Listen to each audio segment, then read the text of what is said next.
Let's talk about Trump's flip-flop on IVF and abortion. Trump claiming that he would make in vitro fertilization free if elected without providing any specifics on how he would pay for this costly plan or enact it. Under the Trump administration, your government will pay for. The one speed mainstream media has on this, where immediately they're like, well, how could they pay for it? I swear to God, every goddamn broadcaster, editor in this nation, when they see a good policy, immediately they go, how will they pay for it? When they see a bad policy, they never ask it. Ain't nobody asking about how we're going to pay for the border bill. Ain't nobody asking how we're going to pay for like 20 additional trillions of dollars in weapons for Israel. But the moment that like even Trump falsely claims he's going to do this thing that he's not going to do, immediately, how will we pay for it? Like they're so conditioned to being like, oh, that sounds like good policy to me. Got to shoot that down immediately. Just tackle the issue on the front that he's not going to do it. Like he's not a serious person. Tackle the issue on his flip-flopping if you want to do that. But no, they're like, how will they pay for it? In his own home state of Florida, Trump now saying he opposes the state's ban on abortion at 6 weeks before most women even know they're pregnant. Well, I think the 6 week is too short.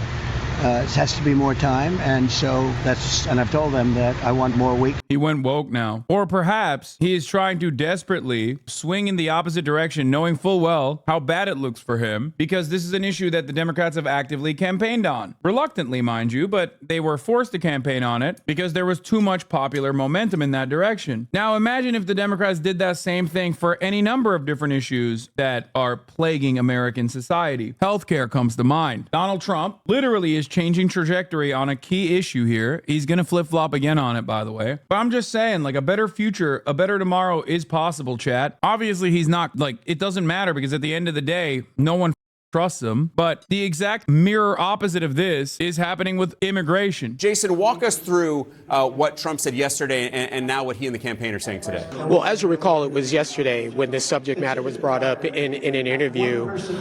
Trump seemed to suggest that he was not satisfied, not happy with the 6 week time frame. Like, is there like a law that we're not privy to? Kind of like the Fairness Act or whatever, where both candidates have to literally make the same exact mistakes on other issues, but like the exact same mistakes in terms of messaging? Because it kind of feels like it's a race to the bottom. Like on the one hand, Trump is like, yeah, I love abortion, actually. Just kidding, I hate abortion. And like on the other hand, that's what the Democrats are doing on immigration. Like, is there like a secret rule where like they have to do that when one side triggers this flip-floppy sentiment, the other side also has to respond in kind for whatever their weakest issue is? This is why I was saying it's like it's Freaky Friday out here. Kamala Harris is like, I literally will kill migrants. Like, I am the #1 migrant killer. It's my favorite thing to do. Sometimes I just sit up next to the border wall with a AR-15 and I take crack shots in the direction of like whatever Venezuelan is coming over that wall. Okay, that's what I do. And they're like, well, in 2019 you said like no immigrants should be illegal, like, and you said that border crossing should be continued to be prosecuted as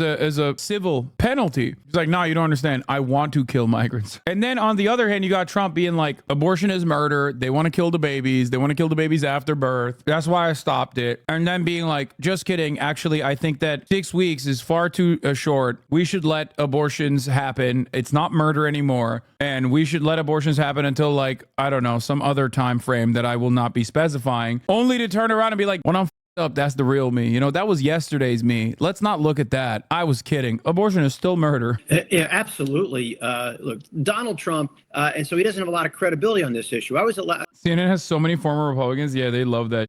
God damn, CNN loves former Republicans. They love having current Republicans too. They love having former Republicans, current Republicans. They just love Republicans. At a certain point, you got to realize like they are totally locked in. Isn't that normal for a news source, having people from both sides? The American political spectrum is far more expansive than having like 3 former Republicans on a panel and like 1 Democrat or 1 leaning liberal, especially when you're supposed to be CNN. What's wrong with chatters, man? Like, ain't nobody says this about Fox News, bro. They say this is the communist news network. They say it's the Clinton news network. And you're like, but I don't get it. Like, supposed to have some Republicans. It's all they have, dude. What do you mean? They have right-wing and left-wing Republicans. Yeah. They represent both sides of the political spectrum very well. They have conservatives from all different walks of life. What more could you want from CNN? They have former Republicans. They have current Republicans. Republicans. They have Republicans in name only. They have all different kinds of Republicans. Some of them are literally square. See what JD Vance had to say about Trump's new remark about abortion in Florida? Oh my Lord. Oh my God. We have to watch this. I'm sorry. JD Vance went on CNN to defend Donald Trump again, and it is hilarious. Well, I think all the president is saying, and of course he's going to make his own announcement on how he's going to vote on the Florida bill,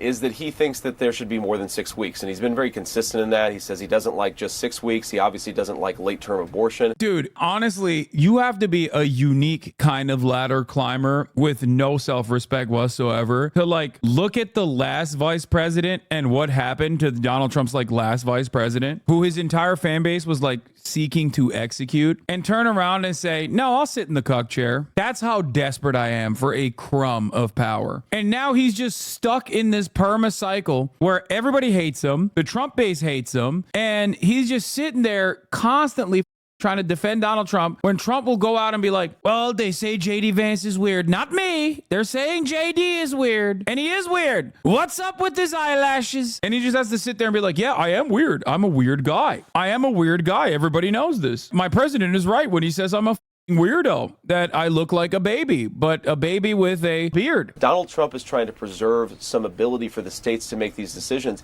It is a very different approach to a highly contentious issue. I actually think what Donald Trump is trying to do is identify some common ground so that we can focus on the big national questions like why. They're so cooked, dude. They're so goddamn cooked. Listen, you only got like 20 minutes. You're not going to waste a lot of time. So she turned to Tim Walz and asked him, what are you going to do on the first day? She should have stayed. He didn't really answer. She should have stayed with Kamala. Yeah. And you know what you see here too, you guys have seen those hearings in Congress where the witness just needs to like fill up the time for the 5 minutes.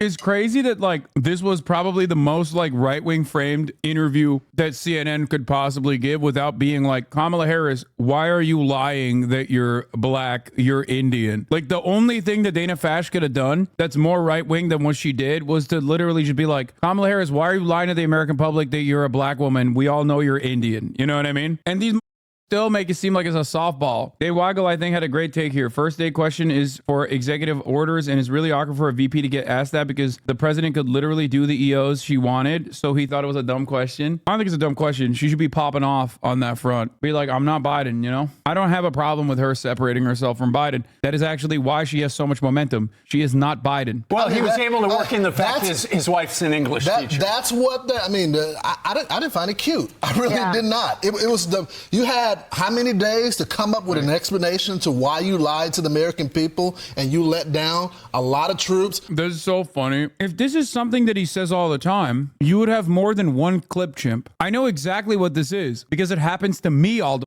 time. More frequently than you see the top of the hour ad break. People will regularly clip me out of context in like one moment and then constantly like, see, this represents all of your world beliefs over and over and over again. And it's like, that was the only thing that I always said. You would have more than one clip. You know how absolutely you got to be for someone like Kim Jong-un to say something like this. North Korea says Israel's a murderous, bandit, genocidal, and barbaric state.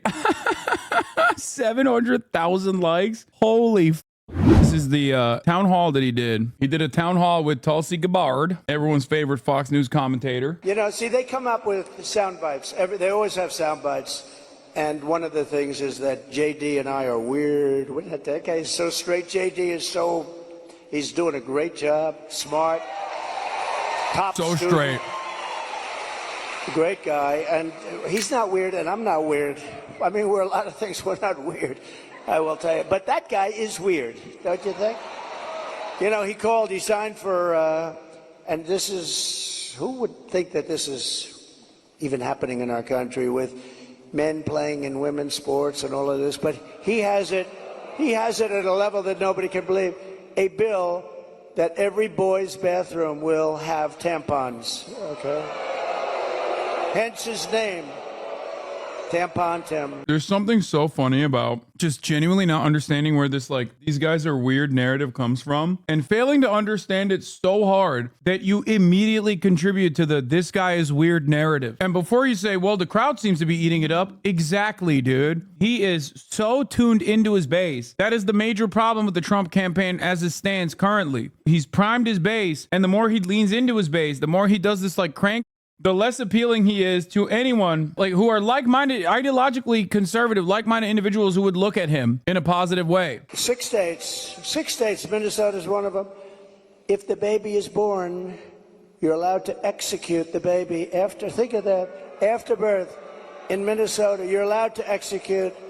And you remember the former governor, not the current governor, who's... Perhaps this is the reason why people say you're weird, because you make it up and then lean into that made up in the most graphic ways possible. And that kind of commentary is probably good for your immediate base of support because they are weirdos, but it literally does not translate to a national campaign. This is why they lost the supposed red wave at a time when they should have been running the table. It's crazy. Like, yeah, sure, those are the losers that are primed into loving you, but there are no like laws in the books that allow what Trump is saying. And lying about this kind of stuff and then being like really invested in this kind of thing makes you look weird to the average person. He meant, do you execute the baby after birth?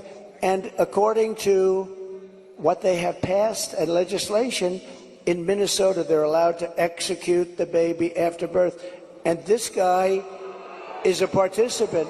And that's why she picked him, because she is, in fact... I'm telling you, it's so funny. Trump went from they're drug dealers when referring to Mexicans. They're drug dealers, they're criminals, and some are very fine people. They're bringing drugs, they're bringing crime, they're rapists, and some, I assume, are good people. To straight up saying everyone that was born in the southern portion of the American borders is a criminal and they're all doing it. He cut out the and some are very fine people part. So on that front, he escalated his rhetoric to become even more unhinged. Now on the abortion, Democrats want to do third trimester abortions to like, they are advocating for post-birth abortions everywhere. There's an issue. He's actively priming up his base of support into becoming increasingly unhinged. Electorally speaking, this plays really poorly. It plays really poorly for his chances of winning the election, but there are still millions of Americans who now believe this.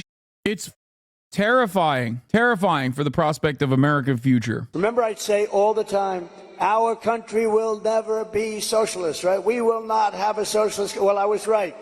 We skipped socialism. We went to communism. This was awesome. We've skipped socialism. We're at communism. Commie La Harris. Literally none of the GOP attacks worked. Yeah, because they're flailing, dude. Like, the attacks are so bad. That's what I've been trying to say. There's a lot of people who see my commentary on Kamala Harris and think like, oh, Hasan, you think she's gonna lose. I still don't think she's gonna lose. I think she has a very good chance of winning. Weeby thinks she is. I mean, I understand why Weeby thinks she is, because if you look at the polls right now, it's not like she's cooking. Like, I get why. I think the Democrats are currently doing victory laps as though she's winning. She's not. I still suspect that given how poorly Republicans are crafting their campaign, especially since the switch up, it makes me feel like they are at a, like, even if they keep with this moderate tone, even if they cut away at some of the momentum, I think ultimately they have a pretty high likelihood of winning. This should be a run the table type election. And it's not because like they're just not doing things that would immediately captivate larger bases of support out of nowhere with zero downside whatsoever. Never underestimate the Democrats' ability to snatch defeat from the jaws of victory. True. Absolutely